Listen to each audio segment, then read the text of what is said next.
যুক্তরাষ্ট্রে গাড়ি চালক ও সাইকেল আরোহীদের মধ্যে সড়ক ভাগাভাগি নিয়ে সংঘাত আশঙ্কাজনকভাবে বাড়ছে। 2024 সালেই সড়ক দুর্ঘটনায় 1103 জন আরোহী প্রাণ হারিয়েছেন। চালকদের বেপরোয়া গতি, মনোযোগের অভাব এবং অপরিকল্পিত রাস্তাকে এই সংকটের জন্য দায়ী করছেন বিশেষজ্ঞরা। এই ক্রমবর্ধমান বিরোধ ও প্রাণহানির আসল কারণ জানুন রিপোর্টে।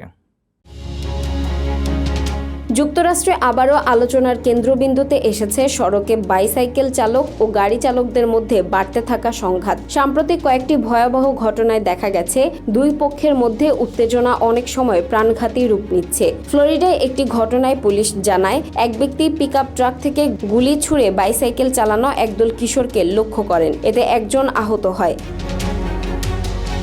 একইভাবে ক্যালিফোর্নিয়ায় একটি ভিডিওতে দেখা যায় এক BMW চালক সাইক্লিস্টদের খুব কাছ থেকে অনুসরণ করে তাদের বিপদে ফেলে দেন। জর্জিয়াতেও এক চালকের বিরুদ্ধে সাইক্লিস্টদের ওপর গাড়ি তুলে দেওয়ার অভিযোগ আনা হয়েছে। বিশেষজ্ঞরা বলছেন, মহামারীর পর থেকে গাড়ির গতি বেড়েছে এবং রাস্তায় অসতর্কতা বৃদ্ধি পেয়েছে। পাশাপাশি বাইসাইকেল ব্যবহারকারীর সংখ্যাও বেড়েছে, ফলে একই রাস্তা ভাগ করে নেওয়ার চাপ আরও বেড়েছে।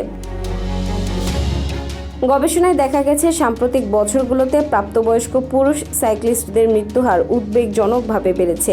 2024 সালে যুক্তরাষ্ট্রে 1100-এর বেশি সাইক্লিস্ট সড়ক দুর্ঘটনায় প্রাণ হারান। বিশেষজ্ঞদের মতে, অনেক জায়গায় আলাদা বাইক লেন না থাকা এবং দ্রুতগতির যানবাহনের কারণে ঝুঁকি বাড়ছে। অন্যদিকে চালক ও সাইক্লিস্টদের পারস্পরিক অসহিষ্ণুতাও পরিস্থিতিকে আরও জটিল করছে। তবে সচেতনতা, নিয়ম মানা এবং নিরাপদ অবকাঠামো তৈরি করা গেলে এই সংঘাত অনেকটাই কমানো সম্ভব হবে বলে মনে করছেন বিশেষজ্ঞরা।